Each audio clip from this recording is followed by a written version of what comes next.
In other news, the proposed national budget for 2014 is now due for signing into law by President Aquino.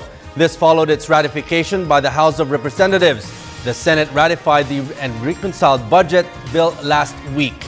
Freddie Abando reports.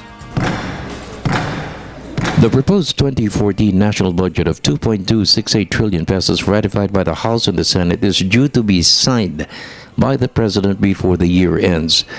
The most important item is the 100 billion peso rehabilitation fund for areas devastated by Typhoon Yolanda.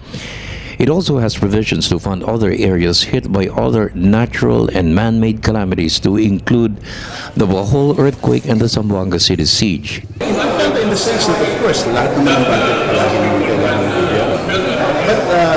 But more so this budget, because towards the end of the budget process ay kailangan because yung mga bagay na hindi nakasama sa mga projections, like mga devastation brought about by the disasters that came about after the budget comments. So, nagkaroon ng mga malaki adjustment towards that. House Appropriations Committee Chairman Isidro Ungab beared 20 billion pesos.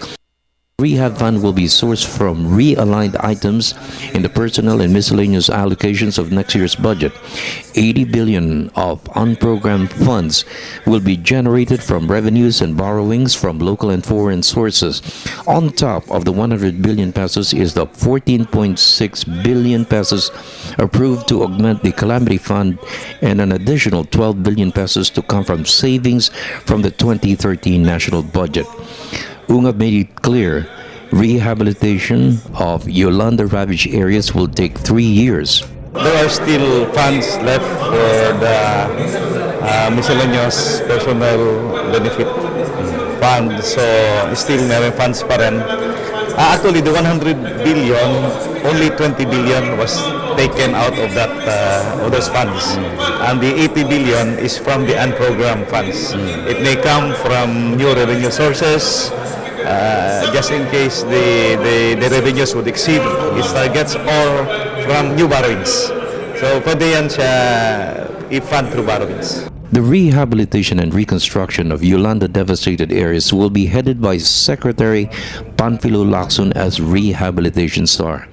Lacson has been on the field to survey the magnitude of the damages, determine what are the priorities, and the timetable implementation and completion of the entire reconstruction program. Ngayon na may na-appoint na czar sa rehabilitation, siguro given a few more weeks since umiikot na sila ngayon, at siguro by now ang report ng bawat ahensya ng gobyerno, damage to crops, nasa DA yan, damage sa infrastructure, nasa DPWH,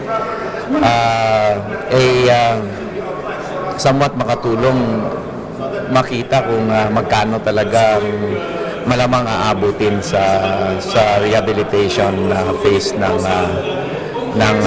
nagagawin ng ating gobyerno. In the meantime, December 18, the country's development partners will converge in Manila for a briefing on the proposed reconstruction plan.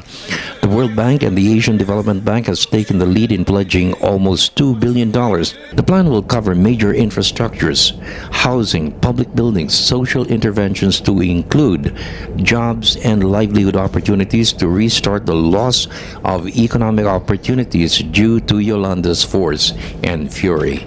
For the People's Television Network, this is Freddie Abando reporting.